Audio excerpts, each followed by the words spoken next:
Tom Siebel, welcome and thanks for joining me on A View from Davos. Thank you, Daniel. It's great to see you. It's been a minute since I've had you on the show, but this has been a big year for Davos, a big change. We've seen a lot of social focuses over the last few years. Sustainability has been in focus, diversity, inclusion, and these things are still going on here. But this is the year of AI, but that's been your thing for a long time. So first and foremost, what's your sort of overall focus here while at World Economic Forum? Well, I think beginning with last year's Davos and now this year's Davos, the predominant theme is clearly AI, generative AI. What does it mean? Is it a threat to my business? How do I take advantage of it? How do I avoid the deleterious consequences associated with AI and generative AI that I think, by the way, are considerable. But I think Davos is very much about what does this technology mean? How afraid do we need to be? And how are we going to manage this to the benefit of our constituents, our countries, our consumers, and our customers, and avoid the kind of very serious deleterious consequences?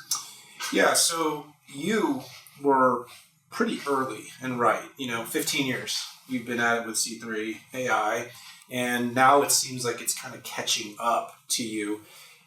What do you think the opportunity is, and what do you think, by the way, these large risks are?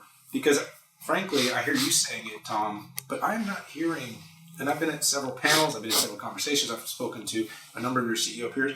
Nobody is really talking about those risks that you're talking about. We've been at this now for 15, almost 17 years.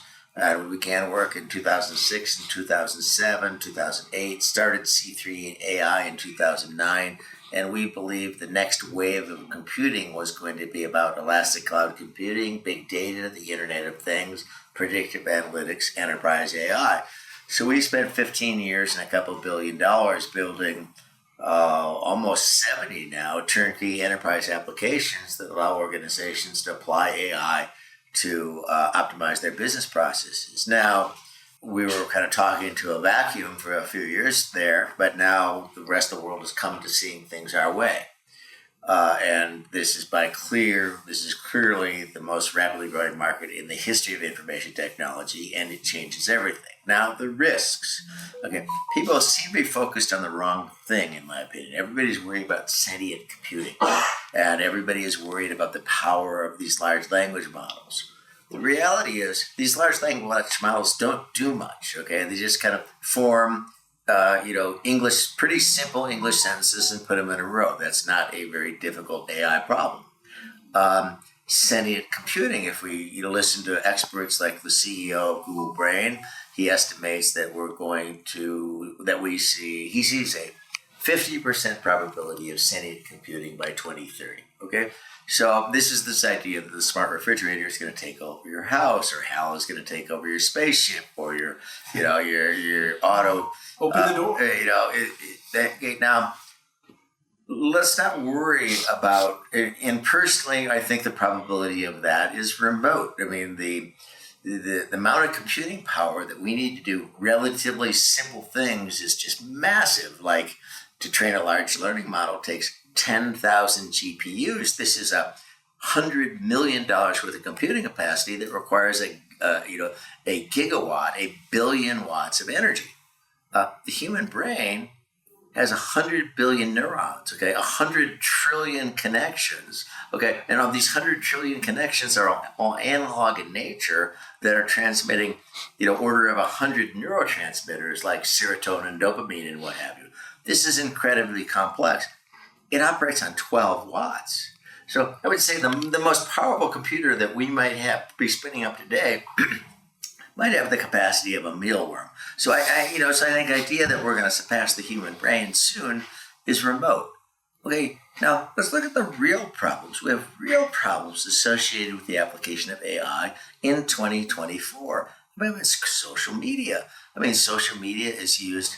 In 2024, there are 40 million people enslaved on the planet Earth, okay, primarily in Asia and North Africa. 40 million people, okay, and the primary exchange trade for the slave trade in the world today is social media. Okay, we know that social media is causing, this is AI, but here we're using AI to manipulate people at the level of the limbic brain. This is associated with the release of dopamine. We can do this with AI, and we can do this with computer systems, and they do it in social media. What are the consequences? We're seeing massive public health hazards. In the United States, 9% of adolescents are suffering from chronic depression. 39% of adolescents are have a repeated sense of hopelessness and no future. 39%. So this is causing massive, body image issues, suicide, depression, particularly amongst young women.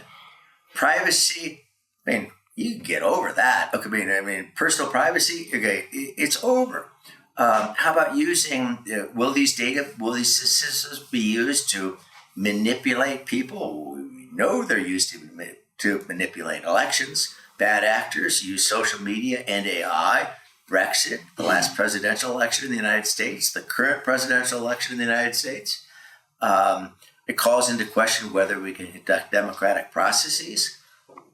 Social compliance scoring. How scary is this? What's going on in China? What will happen in the United States? And what will happen in the EU, where we're using these computer systems where we're tracking where people go, who they talk to, what they think, what they say, and that will determine whether or not they can get insurance, whether or not they can get a visa, whether or not what college they can go to.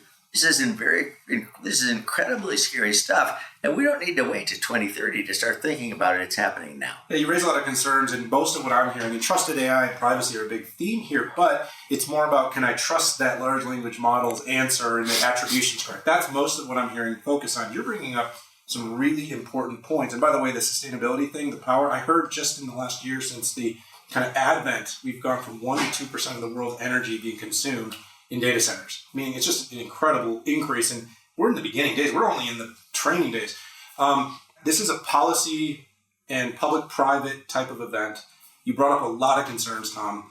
You're talking to leaders. You're talking to your cohort of CEOs. What are you recommending to the world in terms of being able to help solve some of these very practical problems, whether it's the children, depression, privacy, elections? What are we supposed to be telling the world to help? We need a very open, very active public-private dialogue now about the consequences of these technologies, the potentially deleterious consequences, and how can we forestall those consequences. And this isn't simply a matter of standing up some large bureaucracy in Brussels or Washington, D.C. to inspect these algorithms to determine whether or not they have deleterious consequences. For goodness sakes, the people who write these algorithms don't know how they work. Okay, you think these people who develop these large learning models, okay, they know how they work? Let me help you out. They don't know how they work. So the idea that we're going to hire, public servants to inspect them to determine how they work, that's pretty unlikely.